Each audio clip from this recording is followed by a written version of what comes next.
La oposición tiene su propuesta. Vamos a conversar con Gael Jomans, diputada de Convergencia Social y además presidenta de la Comisión del Trabajo de la Cámara Baja. Está con nosotros aquí en el estudio. Muchas gracias, diputada. Bienvenida. Buenas noches. Gracias a ustedes.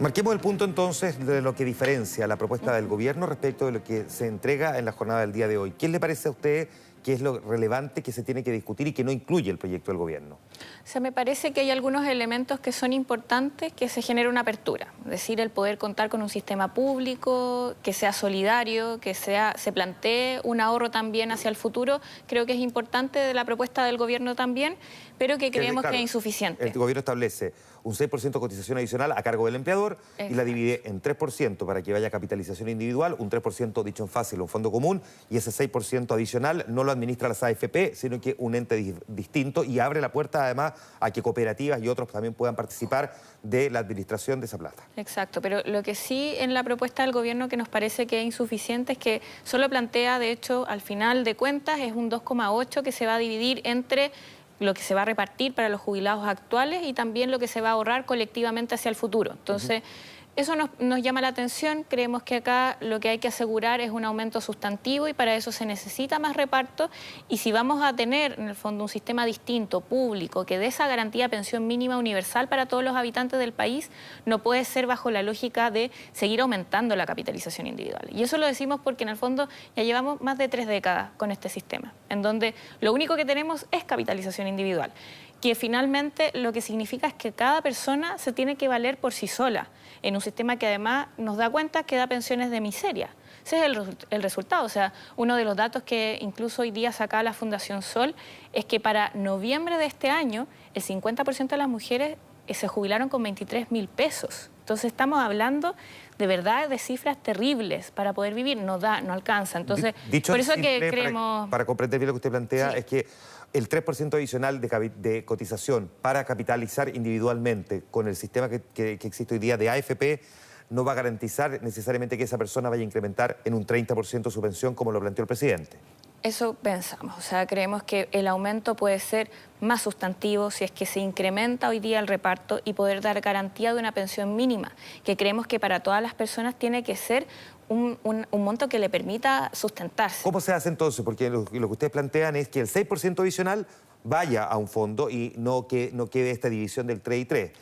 ¿Cómo se hace para una persona, para hacer una repartición que sea equitativa, pero tan equitativa que al mismo tiempo no castigue al que colaboró más y que aún así quedó con una jubilación baja? Exacto. Nosotros ahí lo que pensamos, como se hace en otros países, es que igual se considera la historia previsional, es decir, cuánto cotizó una persona, cuánto fue su salario también, y que eso se tenga en consideración a la hora de generar el reparto. Y eso se puede hacer, se hace en otros países también y perfectamente podría ser la lógica de funcionamiento de nuestro reparto. Entonces, no necesariamente un reparto no considera la historia previsional. Ese es algo que creemos que es un mito que se ha instalado y que podemos, en el fondo, hoy día verificar con una propuesta distinta. Claro, alguien que dice, no sé, yo gano 950.000 pesos y yo sigo prolijo en tratar de ahorrar todo el tiempo. Ahora mi cotización va a ser del 16%, no del 10%, y aún así él podría quedar con una jubilación más baja de lo que realmente le debería haber correspondido para compensar a quienes sí tienen estas jubilaciones de miseria. ¿Cómo se hace ahí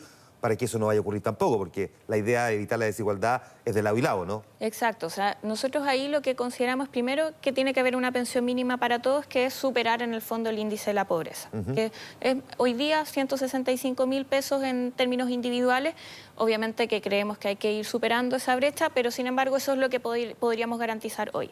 Y que se consideren las cotizaciones de las personas para poder ir aumentando. O sea, por cada año cotizado también se va a considerar un incremento en el sistema de reparto también. Todas estas proyecciones son criterios generales que le hemos señalado a la ministra. Hemos tenido hoy día una conversación, un diálogo que esperamos que genere fruto. O sea, ¿Qué tan receptiva la sintió? Mire, yo creo que hay hoy día una puerta que se puede abrir respecto a que yo entiendo que, y lo señaló explícitamente la ministra, para ello lo que es intransable es el 10% de cotización obligatoria hacia las AFP. En el fondo que se pueda incorporar otras instituciones, pero siempre bajo la lógica de capitalización individual. Y para ello es un intransable, así lo señaló la ministra explícitamente. lo cual uno podría cuestionar, en fin, pero sin embargo lo que sí nos parece que podríamos lograr hoy día es poder tener un sistema público que sea el 6% restante, el de cotización del empleador, que ese sea bajo lógica de solidaridad y de ahorro colectivo. Y a ese punto, ¿la notó más receptiva? Yo espero que sea así. O sea, la verdad es que no fue explícita en su respuesta. Nosotros todavía, de hecho, le dijimos a la ministra que esperamos que nos responda puntualmente toda la solicitud de los planteamientos que hemos planteado desde la oposición. Esperamos una respuesta, en el fondo, también escrita. Y en eso al menos entiendo que va a haber disposición al diálogo, al menos la ministra lo ha dicho.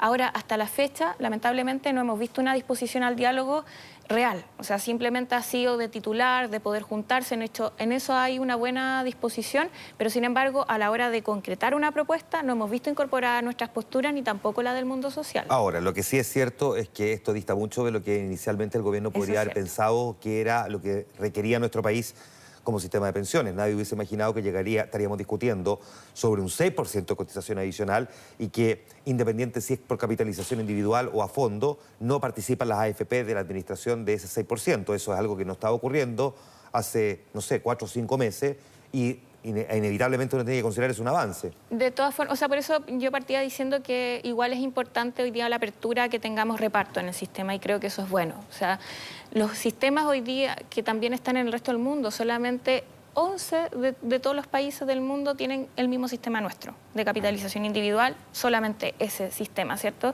Y hoy día tenemos la oportunidad de tener un sistema público que dé esa garantía de pensión mínima para todos, y creo que eso obviamente es un avance. Lo que sí, en el resto del mundo tampoco existe un mini reparto, que es lo que plantea el gobierno. O sea, con un 3% es muy menor el poder desde ahí repartir y también ahorrar colectivamente hacia el futuro. O sea, creemos que acá el paso tiene que ser sustantivo, tiene que haber una reforma transformadora, porque si no, o sea, también entendemos el por qué se hace un cambio de propuesta del gobierno y que tiene que ver con la movilización, la crisis social que estamos viviendo, y tenemos que responder a ella. ¿Requiere de cuánto aporte adicional por parte del Estado el que el sistema de reparto en este 6% pueda garantizar ciertos mínimos? Lo pregunto porque siempre está el argumento de que al final, como esta es una población que ha ido envejeciendo, más que generando nuevos cotizantes, por decirlo así, en algún momento al cabo de ciertas décadas, el gobierno va a tener que subsidiar buena parte de esas jubilaciones. Por eso nosotros planteamos que del 6% una parte vaya a reparto y otra parte vaya a ahorro colectivo, que es distinto a capitalización individual. O sea, creemos que la lógica debe ser distinta porque además, por ejemplo, con un fondo común que se pueda invertir también colectivamente hacia afuera, o inversiones, en fin, como también se utiliza, las AFP lo realizan. Con un ahorro colectivo, en el fondo también podemos invertir más, porque el costo es para todos, ¿cierto? El fondo es común. ¿El ahorro colectivo sería cuánto del 6%? Nosotros ahí estamos más dispuestos a conversar. Y se lo planteamos también a la ministra porque no tenemos en esto una postura zanjada, acordada, cerrada. ¿Y a qué beneficia el ahorro colectivo? El ahorro colectivo beneficia a todos quienes tienen en el fondo sus fondos también en la quienes están cotizando. En la cotización. Quienes están cotizando beneficia el ahorro colectivo. Claro. Y además hay un tema que también me preocupa de la indicación, que ahora ya la tuvimos en vista, recién ingresó hace poquito, pero hay un punto que es preocupante, que es para aquellos que boletean honorario. O sea, cada uno boletea honorario. Lo que plantea el gobierno es que esa cotización adicional del empleador la va a tener que cotizar el mismo trabajador. O sea, además del 10%, tendríamos que sumarle el 6% más. Creo que eso sí es preocupante y creo que hay que conversarlo, porque me parece que es una discriminación, yo diría, un tanto injusta, cuando estamos hablando de muchos trabajadores que en nuestro país trabajan con boleta de honorario, pero sí tienen un vínculo de dependencia con un empleador. Ya. Hablemos un poquitito de las AFP. El gobierno planteó algunas modificaciones que ya hemos visto en una primera mirada.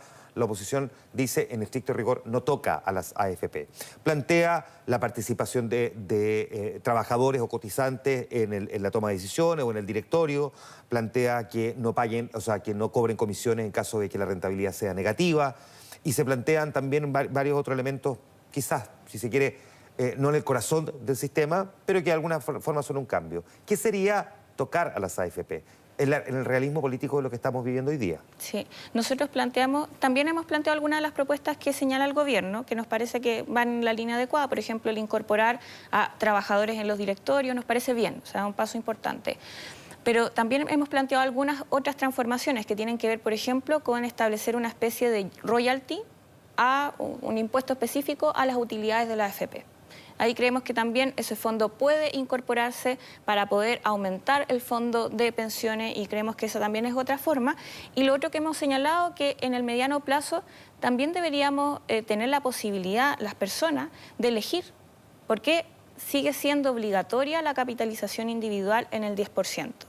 Eso creemos que puede ser un avance, o sea, en el mediano plazo, en donde cuando tengamos una entidad pública que esté fuerte, que tenga la capacidad en el fondo de hacerse cargo de las inversiones también del 10% de la cotización, ¿por qué no la persona pueda elegir entre poner sus recursos en este ente público bajo lógica de solidaridad o ponerlo en una AFP? Ahora, en este último punto, ¿no sería mejor primero mirar cómo funciona este nuevo ente de administrador para luego tener esa discusión y decir, oye, funciona bastante bien, es harto competitivo con la AFP?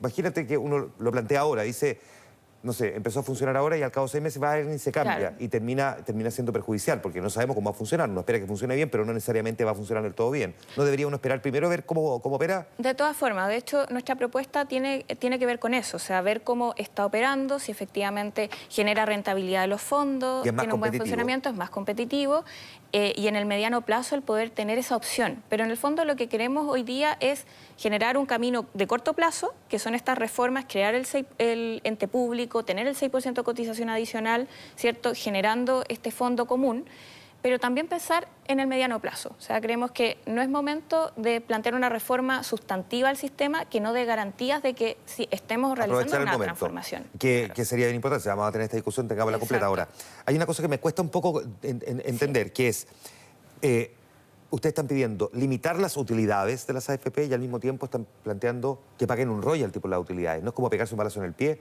Si van a pagar royalty por las utilidades, no importa cuántas utilidades tengan, uno les va a cobrar un porcentaje por las utilidades que tengan y eso va a ir al pozo. ¿No es un poco absurdo limitar el royalty? O sea, ahí yo creo que eso es conversable de todas formas. Ahora, la lógica que tiene es que en el fondo nosotros también vemos que durante tanto tiempo la AFP han tenido bastantes utilidades durante todo este tiempo, estas décadas, en donde la verdad hemos visto más rentabilidad en sus propios fondos que en los fondos de las pensiones. No, eso ¿cierto? lo puedo entender. Lo que se me hace difícil entender es que si uno va a cobrar un impuesto específico a algo, esperaría que mientras más venda, más plata pagan por el impuesto específico. Entonces, si uno le va a limitar las utilidades, porque el royalty lo van a pagar por las utilidades, claro, es ponerle un límite en el fondo a esa plata que puede aportar al fondo. No importa cuántas utilidades tengan, lo que importa es cuánta plata aporten. ¿No debería ser esa la lógica? Ahora, yo diría que las utilidades, claro, establecen una suerte de límite, pero más bien es un precio justo por, en el fondo, lo que se lleva en el negocio que también han tenido durante este tiempo y el negocio futuro también. O sea,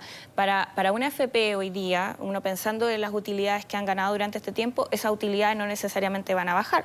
De hecho, lo que hemos visto es que incrementan, o sea, no, claro, año a año van incrementando. Pero siento que aquí sí entra un punto que uno podría considerar un poco más ideológico. ¿Qué es más importante? Que no importa cuántas utilidades tengan, es que las AFP eventualmente paguen un impuesto y mientras más impuesto pagan, más se complementa el fondo, o estoy dispuesto a que paguen menos impuesto con tal de que sus utilidades se limiten. Bueno, creo que es una discusión que podríamos dar, me parece lógica, Juan Manuel. Ahora, nosotros lo que sí establecemos este criterio porque creemos que, o sea, primero que nada, además hay una diferencia, ¿cierto? Una cosa es la rentabilidad de nuestros fondos de pensiones y la otra es la utilidad, ¿cierto? Exacto. Y en eso al menos hemos visto que hay un negocio que ha sido muy rentable y que creemos que también puede ser sujeto de impuestos en el sentido de que hoy día la AFP también tienen que retribuir todo lo que se han llevado. Y es más bien una cosa también de retribución hacia el país.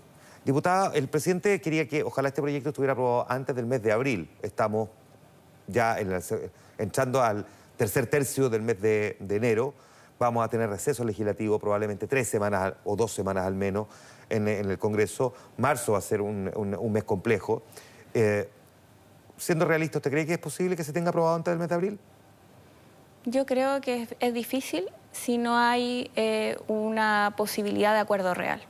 O sea, me parece que es complejo, porque también hay una responsabilidad. O sea, de nuestra parte, los parlamentarios, que queremos es que efectivamente logremos una reforma sustantiva. Por parte del gobierno entendemos la urgencia del poder dar garantía de pensiones en lo inmediato, de aumento de pensiones. Pero sin embargo, creo que hoy día la centralidad es que logremos realmente generar una reforma que tenga un impacto real. O sea, una reforma cosmética, una reforma que realmente no vaya al fondo del problema y que no dé garantía a las personas de que el sistema de pensiones cambió. O sea, ¿qué significa para una persona el entender que este sistema cambió? Es que va a tener seguridad de que cotizando tales años va a tener esta pensión. Ese 6%, más allá de cómo termine siendo repartido, en la lógica de ustedes debería incrementarse en un lapso de ¿cuántos años? Porque hacerlo de golpe, evidentemente que tiene un impacto en el mundo laboral, ¿no? O sea, ahí nos parece que igual hemos estado viendo la gradualidad que plantea el gobierno en su indicación. Nosotros, en realidad, para ser súper transparente, hemos planteado la propuesta, son bases de acuerdo para el gobierno. O sea, para nosotros son principios que son necesarios de incorporar en una reforma, pero todo el resto de cosas nos parece que son conversables. O sea, la gradualidad es un tema que tenemos que conversar. ¿Por qué la democracia cristiana no está en este acuerdo de oposición? Porque aparentemente ellos van a presentar su propio acuerdo, entonces vamos a tener el 3 al final. Mira, yo encuentro que es lamentable lo que uno ve con la democracia cristiana en esto, pero la verdad, para ser sincera, no sé cuál es su postura real, porque en la mesa han participado tanto sus técnicos como también la senadora Goich de manera estable. O sea, el día de hoy también estuvo presente, llegamos a ciertos acuerdos, la misma senadora ha dicho explícitamente, ni un peso más a capitalización individual. Y por lo tanto es parte de la base de acuerdo que hemos generado. A mí me llama la atención que el diputado Silver diga esto, no sé si es una postura personal o una postura de su bancada, eso nos tendrán que decir en lo pronto. Yo espero, la verdad, es que logremos un acuerdo que considera todas las fuerzas. O sea, acá estamos hablando de una reforma que tiene que ser acordada entre varios sectores, tiene que ser transversal, porque si no, no puede ser que en 2 años más volvamos a replantearnos este tema. La diputada Gael Youmans, presidenta de la Comisión del Trabajo de la Cámara y parte del Frente Amplio, Convergencia Social, conversando con nosotros esta noche. Muchas gracias, diputada, por venir aquí. Gracias, Juan Manuel.